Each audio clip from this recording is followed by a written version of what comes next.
Et oui, un incident à la gare de Drancy, un train transportant des produits dangereux a stoppé sur les voies. C'est le maire de Drancy, Jean-Christophe Lagarde, qui confirme cette information ce soir. Il est avec nous par téléphone. Bonsoir, que s'est-il passé exactement? Bien aujourd'hui à 16h05, un wagon transportant des matières nucléaires a déraillé à la gare de Drancy, 15 jours après qu'un wagon de produits chimiques ait déraillé. Ce wagon, semble-t-il, est encore debout.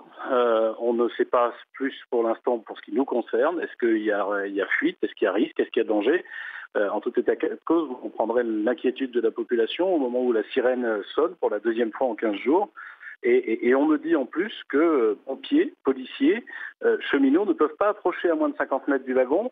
On ne sait pas s'ils fuient, tout simplement parce qu'ils ne sont pas équipés pour le faire et qu'ils se mettraient en danger même s'ils ne fuient pas. Donc les secours ne sont pas en train d'intervenir sur place?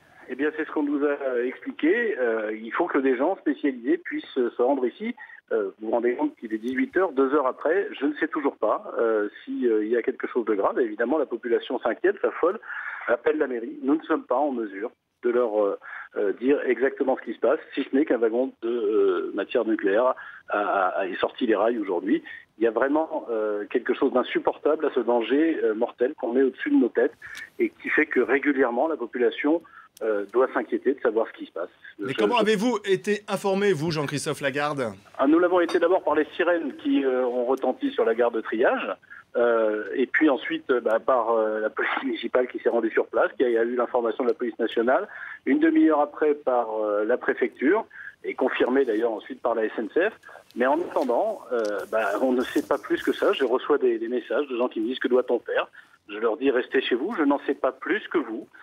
Mais cette situation devient insupportable. Cette gare de triage où transitent des milliers de wagons dangereux chaque année et qui est au milieu de plusieurs dizaines de milliers d'habitants, il y a un moment donné où il va falloir que les autorités, les pouvoirs publics, le gouvernement prennent ses responsabilités et aillent trier les matières dangereuses ailleurs qu'au milieu des habitants. Merci Jean-Christophe Lagarde, maire de Drancy, d'avoir été avec nous. Et puis les pompiers confirment à l'instant qu'il n'y a pas de fuite sur le site et que l'incident est à présent terminé.